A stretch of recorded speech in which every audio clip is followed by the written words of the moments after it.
Hello everybody, my name is Rachel and welcome to another one of my wrap-ups in an endless string of wrap-ups where I'm attempting to catch up on my backlog of books that I need to talk about, getting near the end. If I seem kind of red and shiny, it's because it's really hot and I am sweating inside with the air conditioner on. The first thing I want to talk about is Black Science Volume 1. This is written by Rick Remender, and I wanted to try this comic series for quite a while because Brie has said really great things about it. I finally got it, and it did not disappoint. The series is about a man, a scientist, who invents a device called the Pillar, which punches through to other realities and lets people travel between worlds. On the first test mission, this scientist, I think his name is McKay, his team and his children get kind of stranded because somebody has sabotaged the Pillar and they can't get back home. The Pillar is stuck in this mode where it will jump them to another world like every couple of hours, so they're just endlessly hopping between worlds trying to figure out how to fix the Pillar, also who sabotaged it in the first place, and how to get home. Things that I really enjoyed about this. I liked the art style quite a lot. It wasn't like a super amazing art style. It wasn't like better than Jamie McKelvey in The Wicked and the Divine or anything, but I really loved the use of color. It was very vibrant and very action-packed. I liked that it was relentlessly paced. The very first issue starts off with this chase sequence, which was very cinematic. It's the kind of thing you would see at the beginning of an adventure movie like Indiana Jones or something, and that pace never lets up. So there's always something happening, there's always a twist on the next page, and because they're going through multiple worlds, it's very interesting and colorful and bizarre things happen. It's just great. The things that slowed this down for me a little bit is, one, it was all setup. It was just kind of background material about how they got here and everything, and I couldn't figure out some things because I wasn't sure who the characters were. The pace made this a really quick, fun read, but that sort of pace isn't great for introducing characters and solidifying their relationships and stuff. So you have McKay.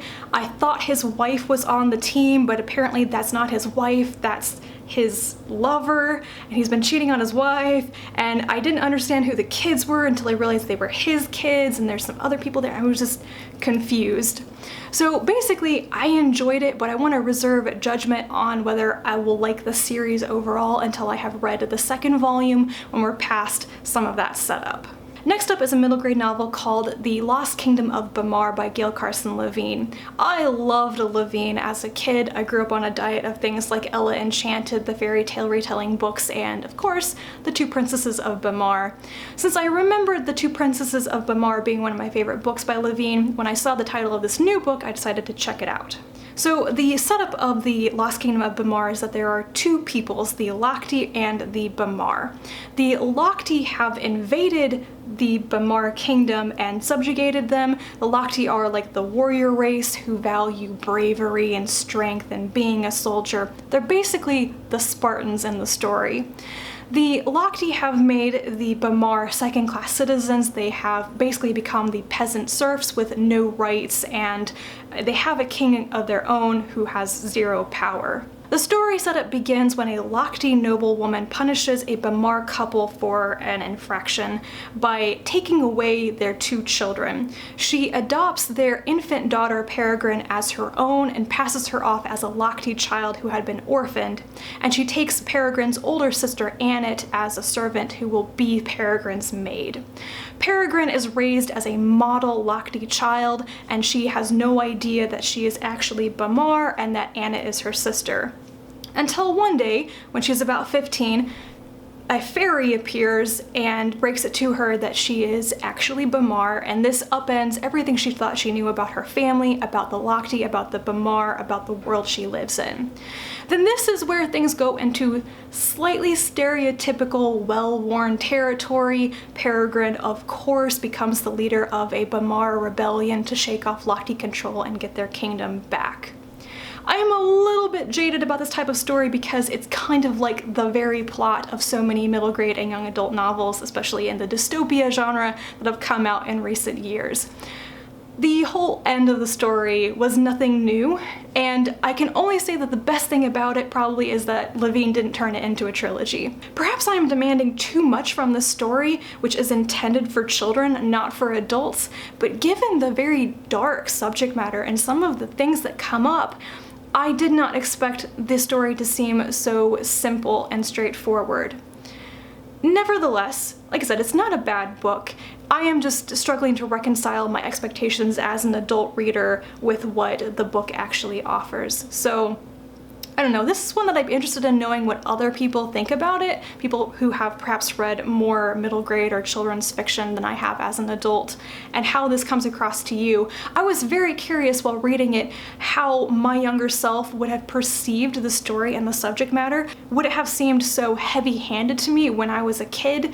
Is it just that as an adult I am aware of the connections to reality and that this story is not nearly as harsh as the world can really be? I don't know.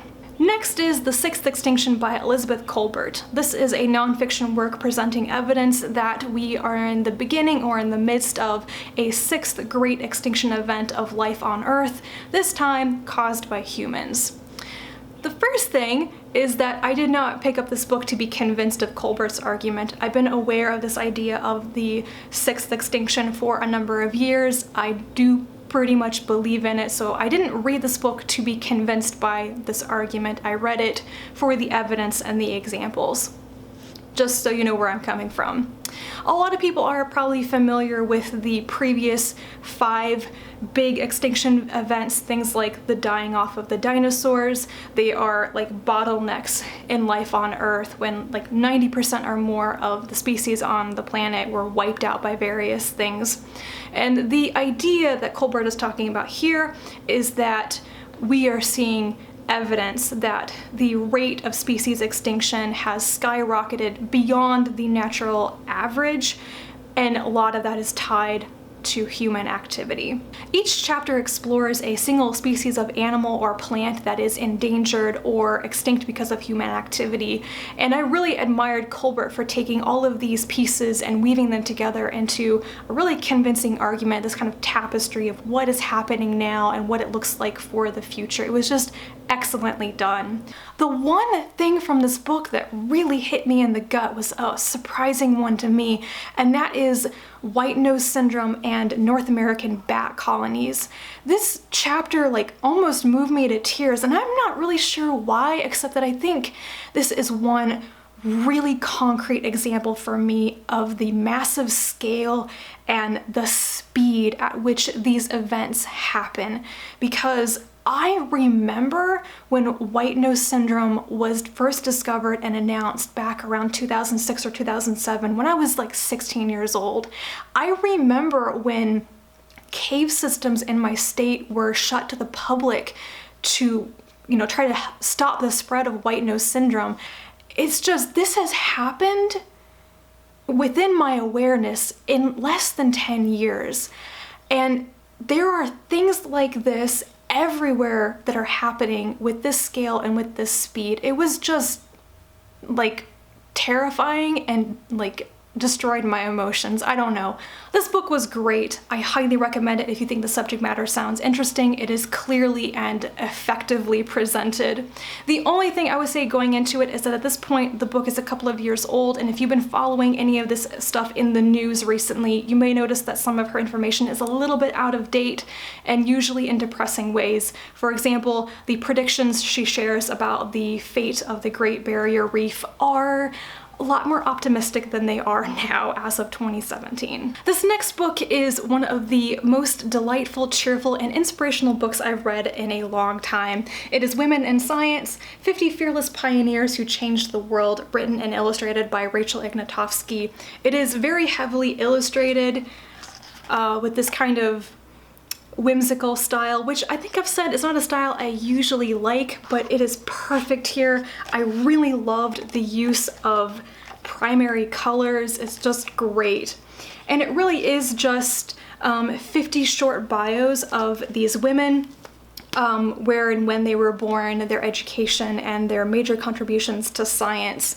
I think this is intended for younger readers based on the art style, the cheerful, peppy tone, and the short, simple sentences, but it's also perfect for adults. I think this is the kind of beautiful book that you could give as a gift to just about anyone.